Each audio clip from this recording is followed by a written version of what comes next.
எங்க கூட்டு போனாலும் நான் தமிழ்நாடு நாளைக்கு சட்டப்பேரவை கூடுது. நாளைக்கு சட்டப்பேரவை கூடுது. நீங்க அரசு பண்றீங்க. சட்டப்பேரவையில பேசுற மட்டும் பதில் சொல்ல போறாங்க என்ன அப்படியே அழுத்து தள்ளிடுவாங்களா என்ன? அதுக்கு பயந்து போய்தான் நேற்று ஆர்ப்பாட்டத்துக்கு அவ்வளவு கேள்வி கேட்டிருக்கிறேன், அவ்வளவு கருத்துக்களை சொல்லியிருக்கிறேன். விவசாயிகளுக்கு பதில் சொல்ல வக்கீலாத ஒரு அரசு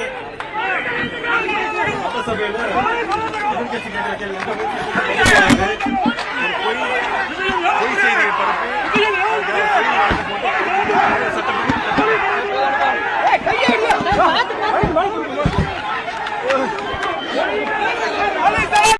எதிர்க்கட்சி தலைவரான உதயநிதி ஸ்டாலின் அவர்கள் இன்னைக்கு அவர் வீட்டில் வச்சு அரெஸ்ட் பண்ணப்பட்டிருக்க நிலையில அவர் இப்போ தஞ்சாவூர் காவல் நிலையத்துக்கு விசாரணைக்காக கூட்டிட்டு போயிருக்காங்க.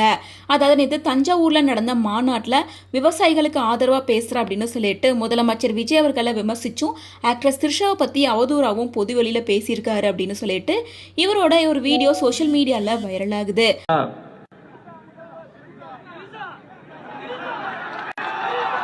எங்க தண்ணி வருதோ இல்ல அங்க தண்ணி வரணும். காவிரி சொன்ன அந்த வீடியோ வைரல் ஆனதுக்கு அப்புறமா பல சங்கம் சார்பாக அவர் மேலே கம்ப்ளைண்ட் கொடுக்குறாங்க. குறிப்பாக தாவேகா சார்பிலையும் பெண்கள் நலக்குழு சார்பிலையும் இவர் மேலே கம்ப்ளைண்ட் பதிவாயிருக்கு. ஸோ அந்த கம்ப்ளைண்டோட அடிப்படையில் இன்னைக்கு ஒரு அரெஸ்ட் பண்ணி கூட்டிகிட்டு போகும்போது ஒரு ப்ரெஸ் மீட் கொடுத்துருக்காரு. அதில் விஜய் அவர்கள் நாளைக்கு உங்களை அசம்பிளியில் மீட் பண்ண இருக்காரு. இப்போ உங்களை அரெஸ்ட் பண்ணியிருக்காங்க, இதை பற்றி என்ன நினைக்கிறீங்க அப்படின்னு கேட்கும்போது நம்ம எப்போ கேள்வி கேட்டாலும் அவர் வாயவே திறக்க மாட்டார். அசம்பிளியில் கேள்வி கேட்டால் மட்டும் அப்படியே பதில் சொல்லிடுவாரா அப்படின்ற மாதிரி பேட் வேர்டெல்லாம் யூஸ் பண்ணி மோசமாக பேசவே இந்த விஷயம் மறுபடியும் சோஷியல் மீடியாவில் பேச பொருளா மாறி இருக்கு.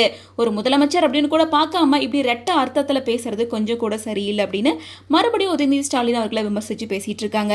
ஸோ சென்னையில இருந்து இப்போ அவரை தஞ்சைக்கு விசாரணைக்காக அழைச்சு கூட்டிட்டு போறாங்க.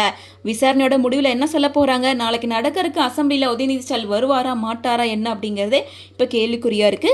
ஸோ இதை பத்தி முதலமைச்சர் விஜய் அவர்கள் என்ன நடவடிக்கை எடுக்க போறாரு, உங்களோட ஒப்பீனியன் என்ன அப்படின்றத கமெண்ட்ஸ் மூலமா ஷேர் பண்ணுங்க.